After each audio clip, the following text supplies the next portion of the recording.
covered. So we're going to kick off with a few questions, and then pretty soon we're opening up to Q&A, because I'm sure you've got lots and lots of questions about how you can get your small business into the particular publications or the particular stations that our panel represent. But let me first introduce them.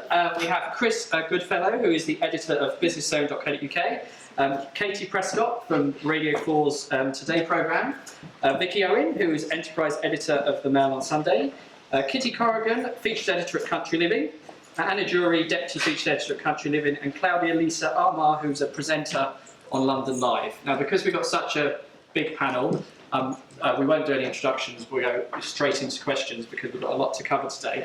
So, first of all, just generally, starting with you, Chris, as you're nearest to me, what generally makes a good small business story for you?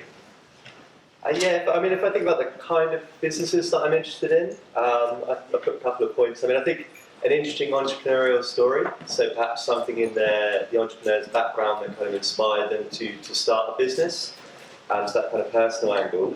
And also, because we write sort of for small businesses and we're really interested in the kind of advice piece, whether they faced any kind of unique challenges and maybe how they overcame them.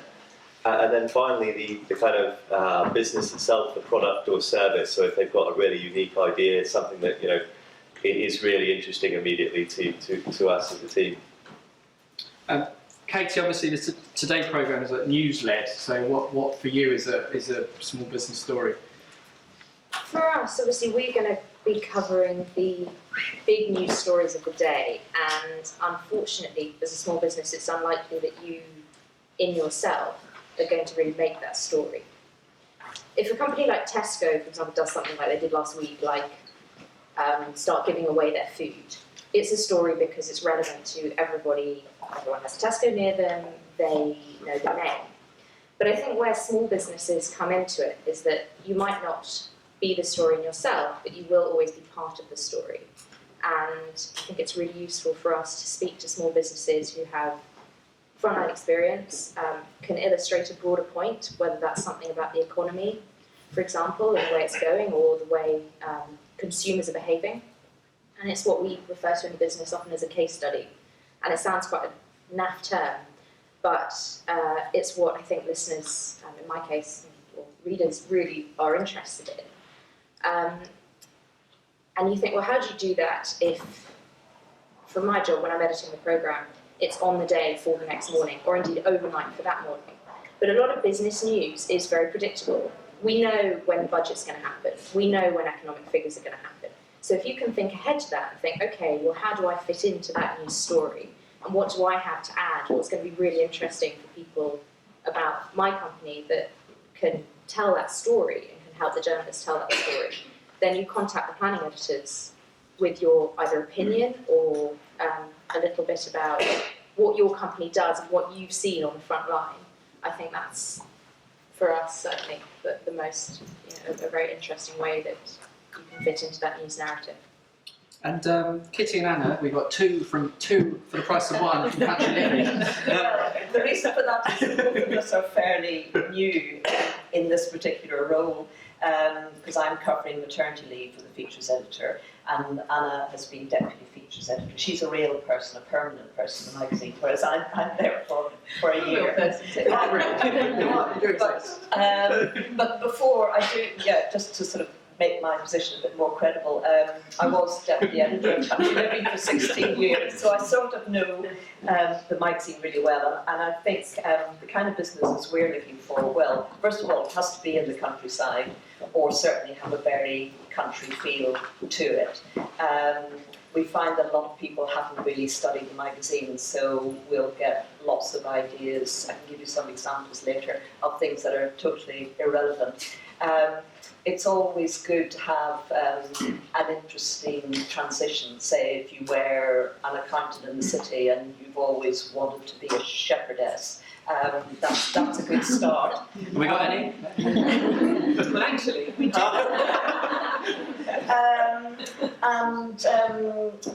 Anna will probably talk about this as well, the visuals.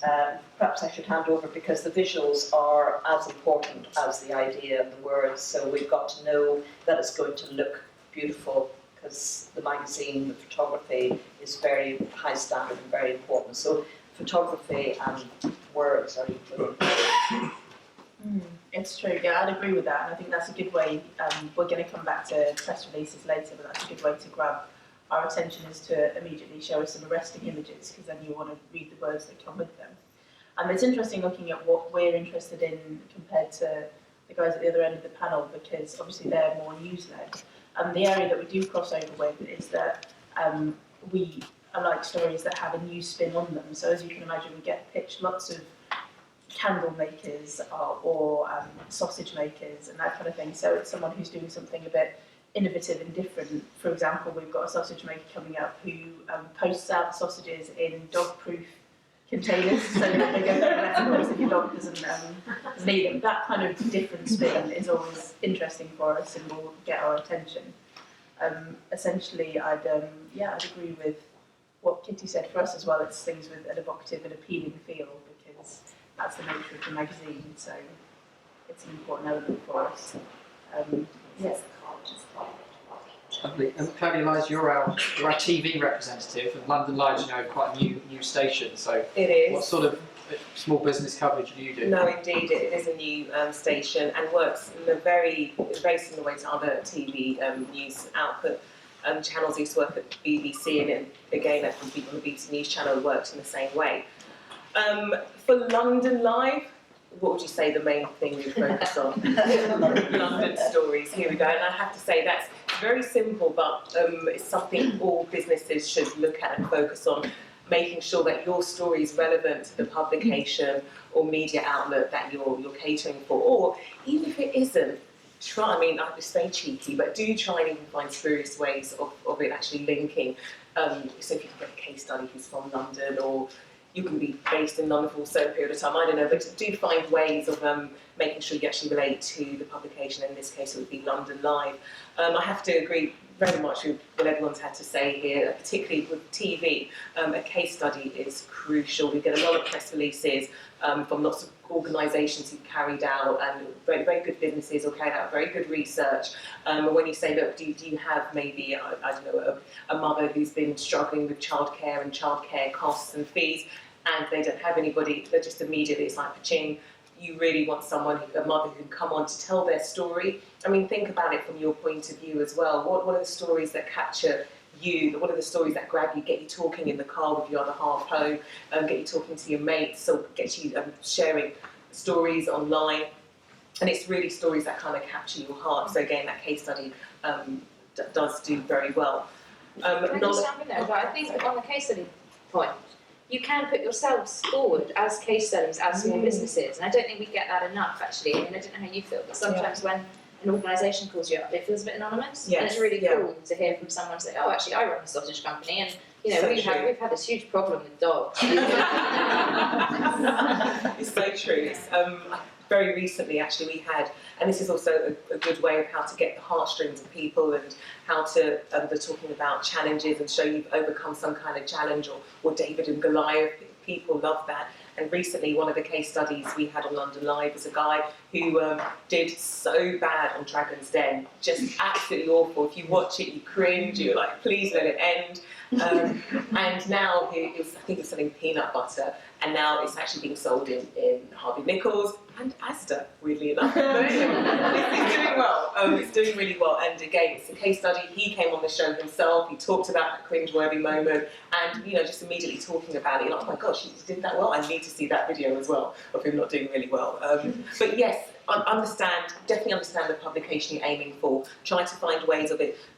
Making it into country living, also making it on BBC Radio 4 and also London Live. I would say the main thing for anybody to do is to really watch and consume as much news as you possibly can. Really understand the type of people that are going into any newspaper, magazine, on radio or TV.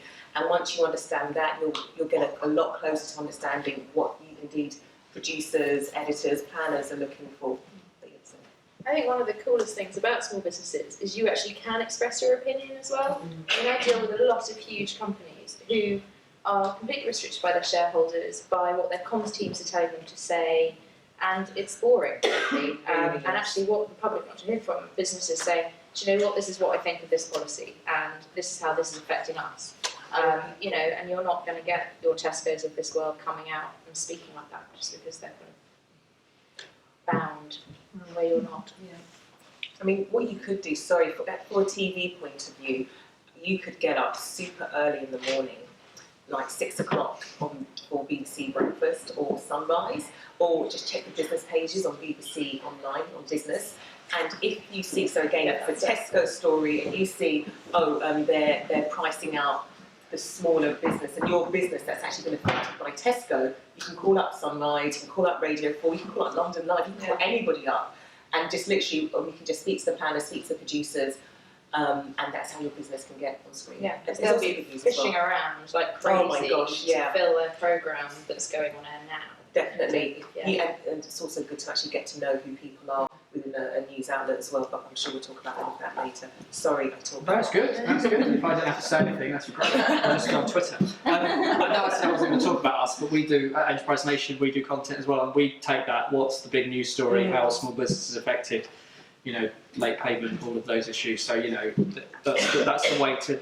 You know, you think you might not be relevant to the big headlines, but you actually are. Don't make it up. Make sure that you are affected, but do it. Now, this question was probably going to come up, but it's the eternal question, one of these things, and there's no, right answer in a way. But how do you prefer to be contacted? So, if a small business owner contacts you to get in your papers on the air, what's your most preferred method, or does it change on a daily basis, Chris? I don't really mind. So, email, Twitter. Like some of the other panelists mentioned, I think. I get phoned a lot by PRs. I don't get phoned very often, or barely at all, by small businesses. So that would be really welcomed. I think that the key for me with communications is just that you, as sort of been alluded to, you show that awareness of the publication and why you might fit. So, sending the same pitch to sort of 100 publications, as an editor, you can kind of tell immediately, and it's just a really quick turn off. And I want to kind of short, easy to digest pitch that feels relevant to what I'm covering. And Twitter as well. I mean, there's no reason not to reach out on Twitter. We're very active, and we're often using it to go out and say if we're looking for a certain type of business or somebody that's been affected by a certain issue, we'll do call outs through our main accounts. So that's another one. Just keep an eye on. There's no reason not to follow. If you have sort of target publications that suit, if they're suitable to you or read by your customers, start following the journalists on Twitter, try and work out what they're looking for and sort of learning and seeing whether they do any calls out. That's a good way to get in touch as well. You've got all their Twitter names there, so you can pitch them appropriately with content. Katie, what about you in terms of getting in touch? Email. If I'm working on the next day's programme, I don't have time to speak to people. That's just unfortunately the nature of the job. But it also means on an email, you have time to read later, you can forward it on to other people who it might be more relevant to.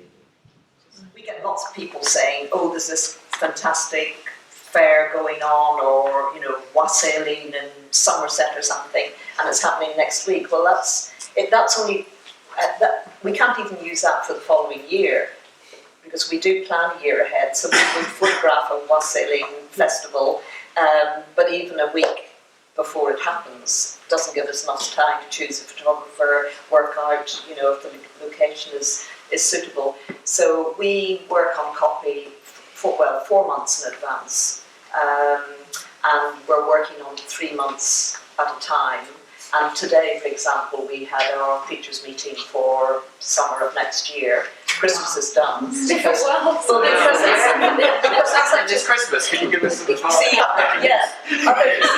Other magazines, which shall be nameless, will mock up a Christmas scene with a fake tree and fake snow, but we actually get out there in the wet countryside, in the snow, we spent about 3 years waiting for a pond to freeze over to photograph, and it never did. Just thinking way in it, like months in advance. And then preferred mode of contact, I agree that phone calls these days, it used to be you could have a nice chat and maybe the idea wasn't right, but it would lead on to something else, but there just isn't time.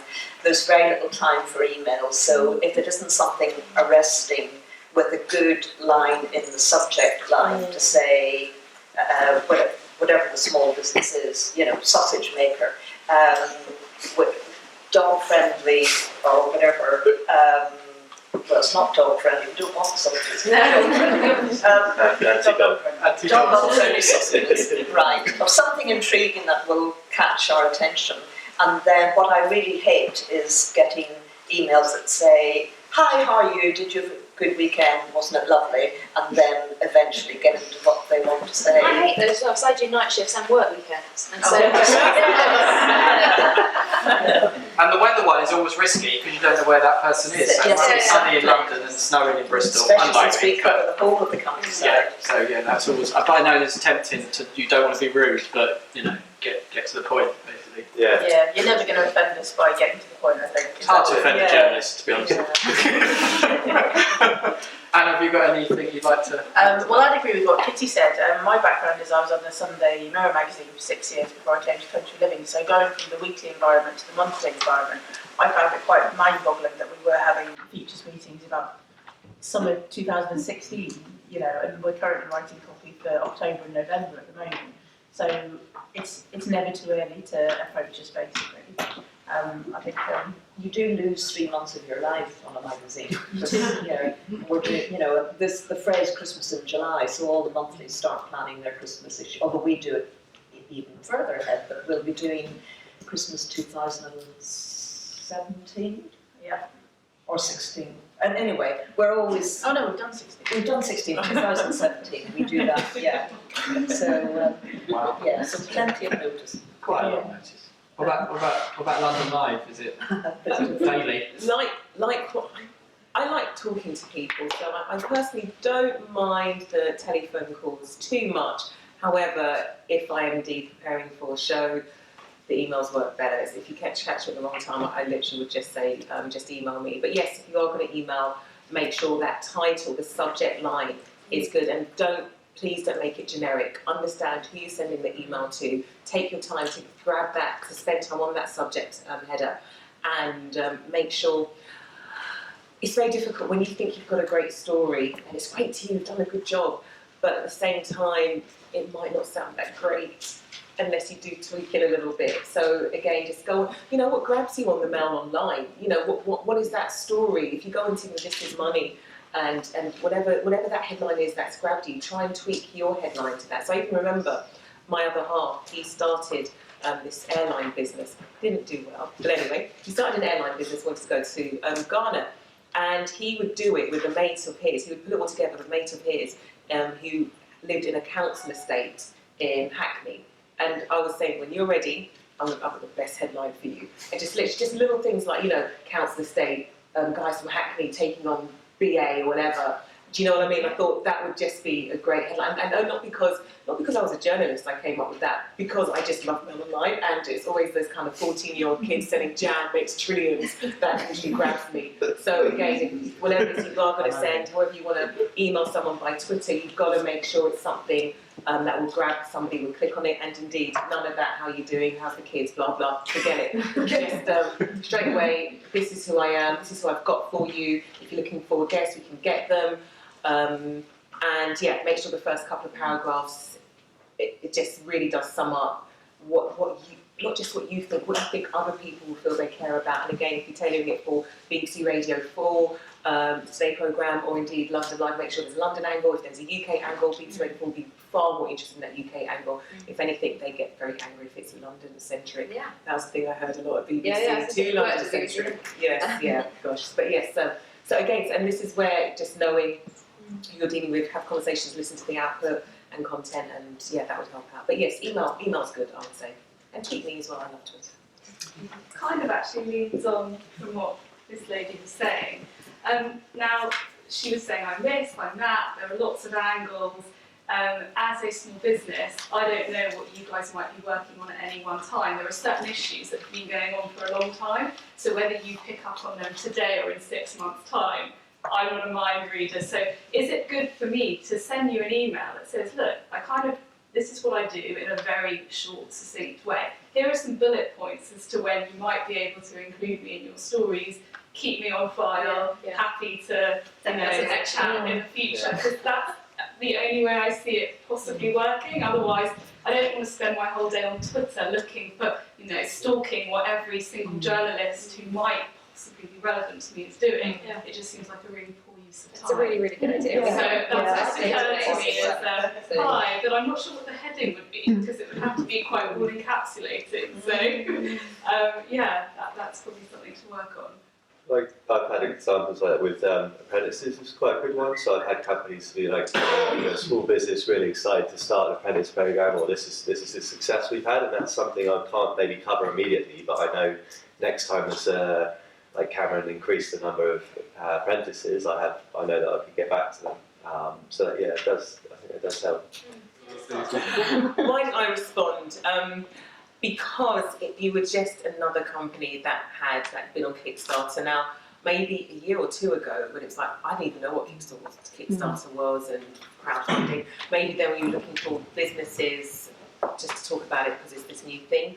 Maybe, and you said that you wanted to talk about the importance of mentorship and mentoring and whatever. So when I read the email, I thought it would be so good if maybe there was a story right now about mentoring, and if that's the case, you would have been in like that. And let me explain something. When we have a story, we've got to sell it to our editors, we've got to sell it to our producers, then there might be presenters who might be difficult. I'm awesome, obviously, but there might be difficult presenters you've also got to sell it to. So literally, I'll be saying to somebody, oh look, got a great story. This lady, she started a Kickstarter campaign, she's made money, she's got managed to give a lot of money for it. She won a mentorship prize, and that's about it.